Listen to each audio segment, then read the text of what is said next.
Do you ever feel like you're just missing the whole point entirely as to why something is happening in your life? Or maybe you are just completely confused by a conversation that you have because it just seems like the person is trying to tell you something, they're acting some way towards you, and you just don't get it? Well, today we're talking about intention. I'm Meredith Richards. I'm a licensed marriage and family therapist, relationship coach, communication specialist. I'm doing this for over 15 years.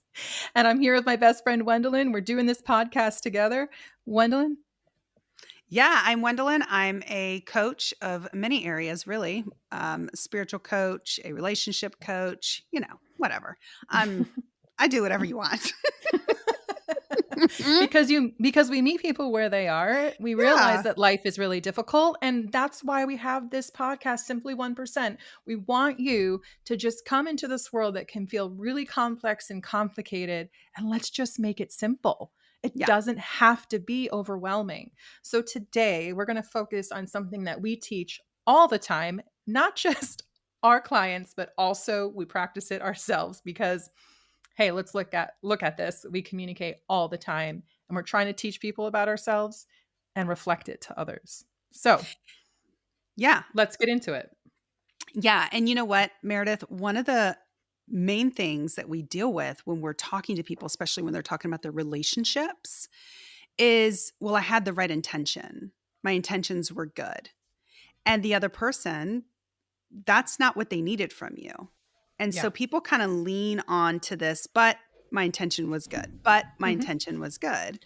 Yeah. But that's not what was necessary.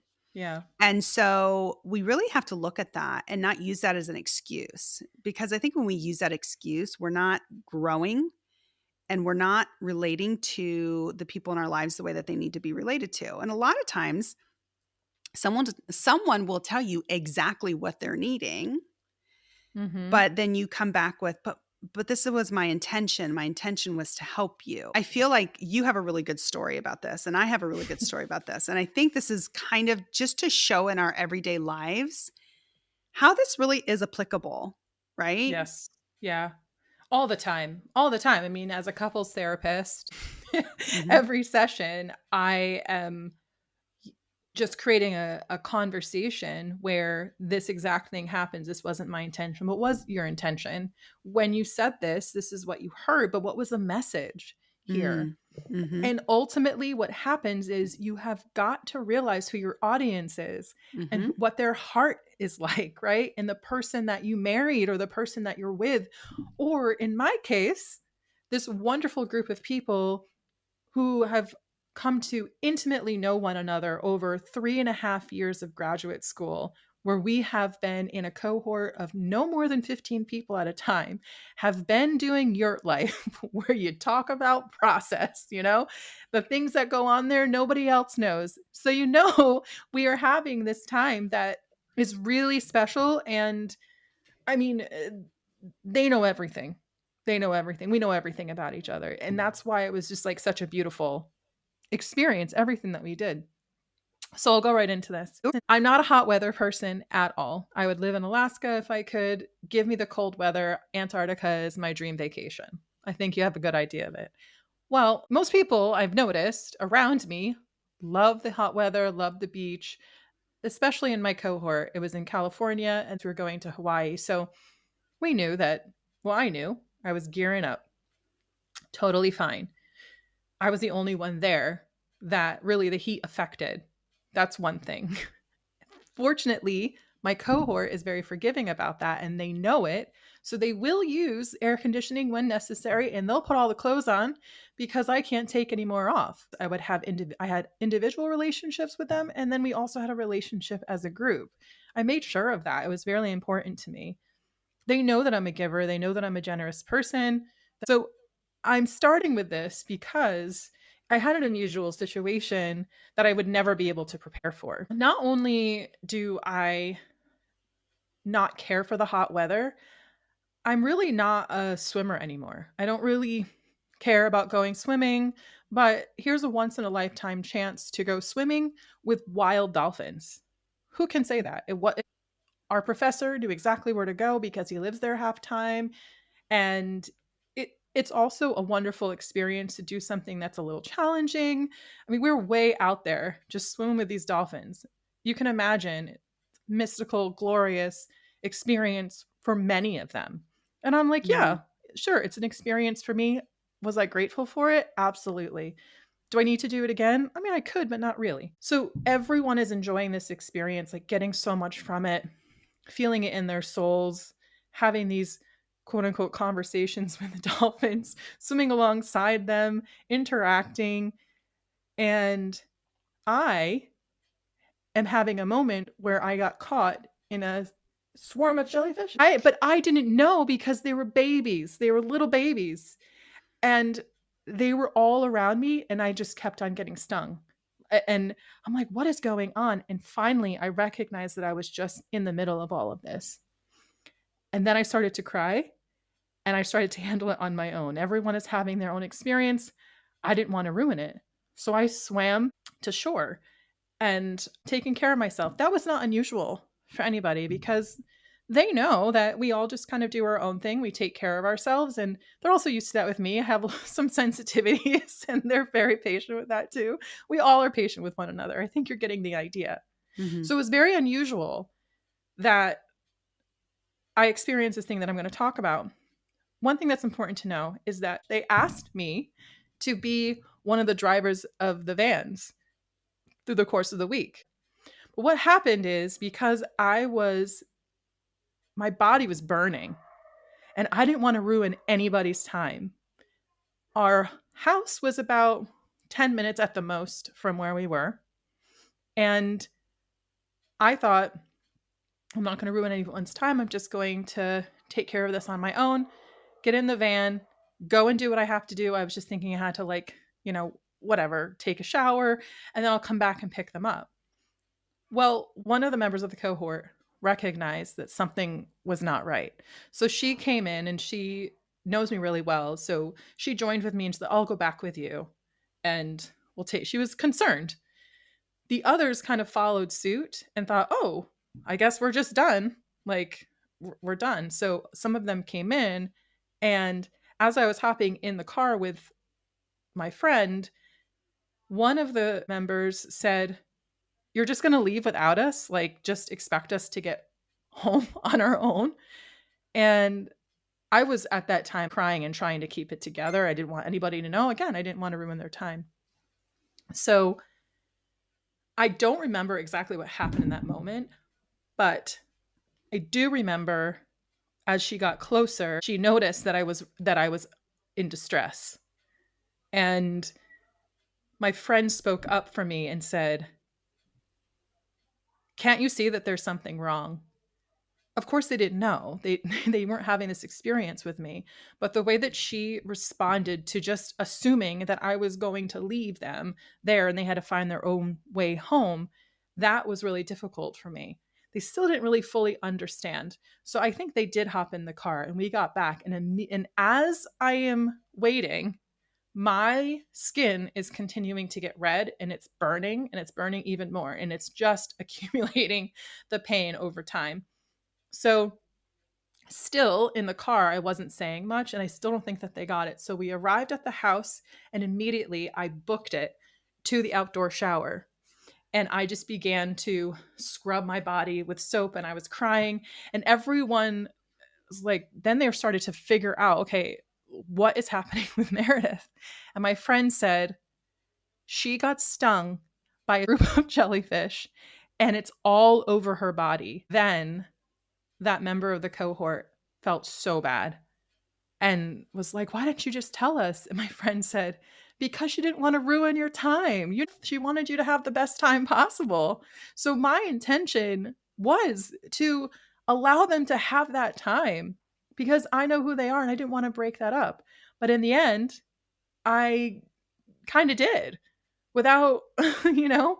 So I care about all of them. I wanted them to have the best time possible. I didn't want to take away from any of that.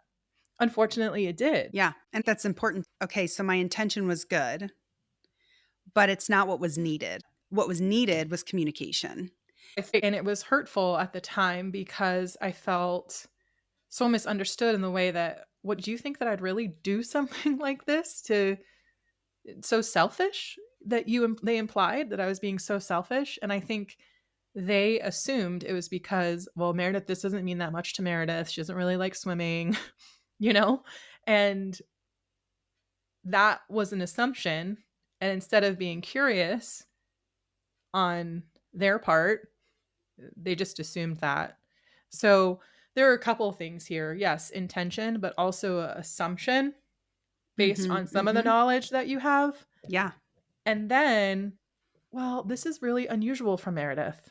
We know that she Mhm. doesn't like to swim, but she was out there with us. And we know that she appreciates us more and she loves an experience and she would never want to take that away from us. That's my thought. And growing up with a fear of being misunderstood, you can understand Mm. why this is underlying as well. So there are Yeah. some layers here. Yeah, sure. And I think that's important, right? Layers, because in their lives, they may have people that, sure, are great people, but have also obviously we disappoint each other and disappointed them. So maybe in this situation, you leaving, sure, maybe they were like, what is she doing? Instead of like looking at your character and your relationship, they can also Mhm. have layers in their life. Mhm. Right? And that's what happens in couples all the times, right? There's layers to their life. So even though if Mhm. that person doesn't have that kind of intention, it can seem that way because of the layers that you do have in your life and the former experiences. And so Yeah. I think that is really important to say because it wasn't necessarily who you are as a person as much as maybe experiences they had in the past and Mhm. just being gracious with each other. I think Well, that's a I really big thing. you say it very well with intention is important. The thing that's more important is recognizing who your audience is, Yes, exactly. being gracious with them, Mhm. giving them the benefit of the doubt. And if we do that, do you Mm. know how transformative our communication would be? Why would we want to think the worst of somebody? And a lot of times it is comes back to fear, right? Comes back to fear. If we can just assume that someone's out to hurt us, what we do is automatically say, well, then I have to protect myself. And we go into that mode. And I think a lot of us are really comfortable with that.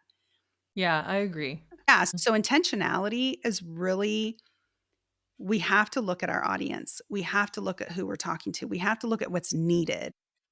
You have a really good example of intention and how your husband responded to you Yeah. in this story Mhm. because he knows you so well. I love it. Yeah. You know the story I'm talking about.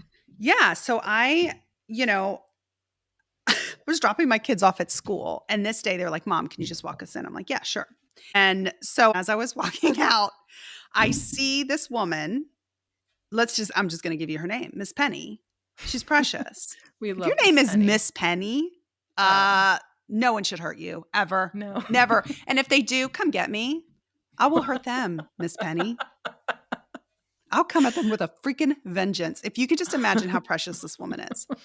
She's like the reading specialist there. She's absolutely precious, Miss Penny. Okay. I Love see her. Miss Penny upset by this tree, and she's like, "Oh, this bird fell out of its nest way over there.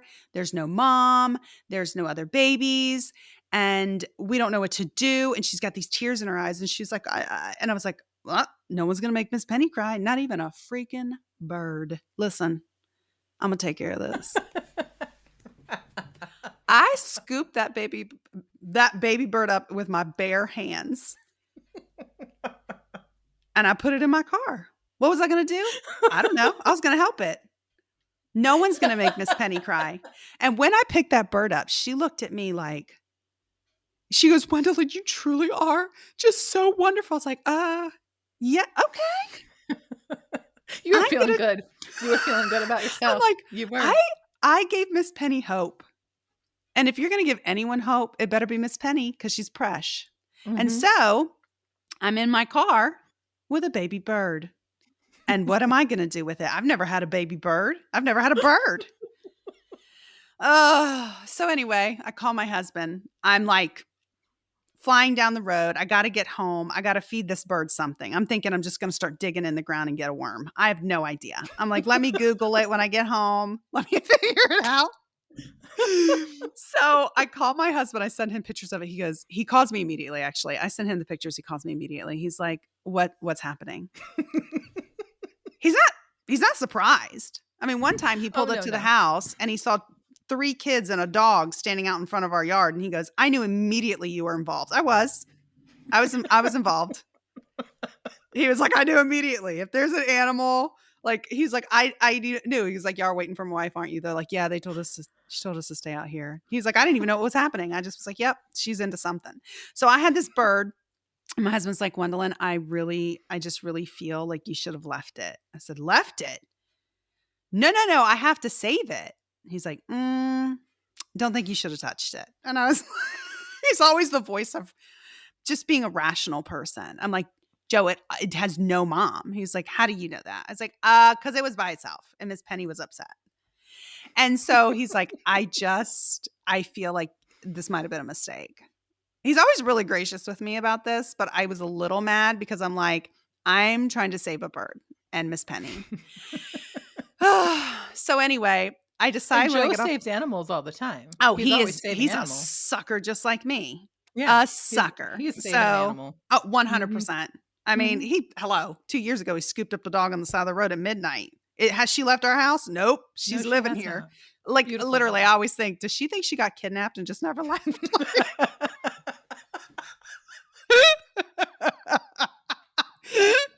So anyway, I mean, we've had 6 dogs in our house at a time. I mean, it's just been, Mhm. you know us. Mhm. So anyway, Mhm. I then decide I'm really going to do a responsible thing. Joe will be so proud of me. I'm going to call a rescue, the waterfowl rescue of North Carolina, and they're going to tell me, you did a great thing. Pop some worms in that bird's mouth. You've saved the world. I'm like, yeah, I'm going to show them. Mhm. That's not what I was told. I wasn't told that. That woman said, that is a fledgling, because I sent her pictures. And she Yes. goes, and the mom Mhm. puts it on the ground to try to Mhm. teach it to fend for itself, and she will bring it food as it's trying to learn to fly. So the mom Mm. probably isn't around where you can see her, but she's watching. I'm like, so I stole her baby. Yeah. You did. I kidnapped it. That's what You did. happened.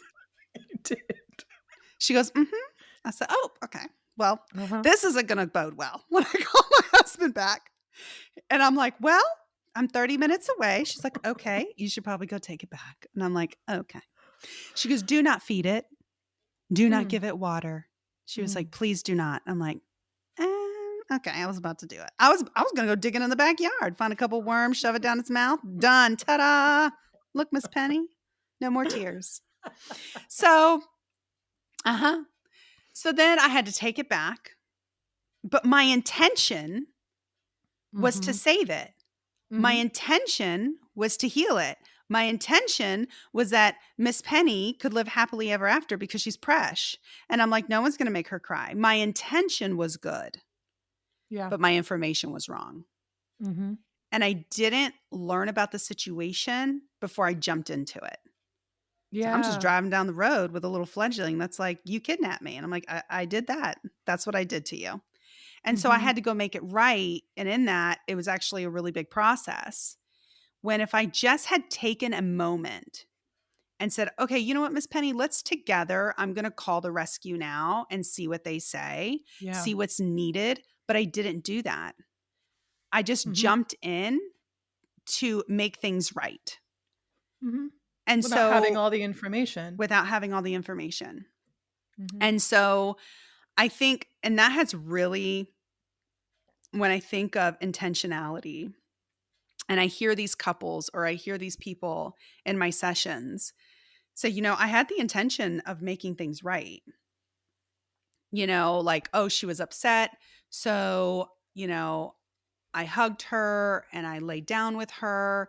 But what she said to you in the past, when she's upset, give her time, Yeah. let her process, Yeah.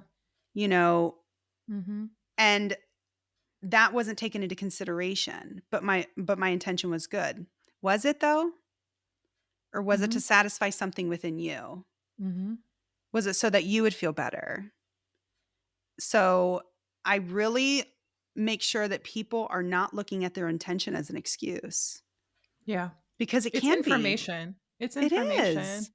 Yeah. It is. If your intention is really to heal a situation, you need information. You need that right communication. You need to know who your audience is, Yeah. right? You also need to look at the layers like we were talking about. Yeah, and you're not gonna get through all those layers all the time, and sometimes No. we also need to know that it's a simple conversation.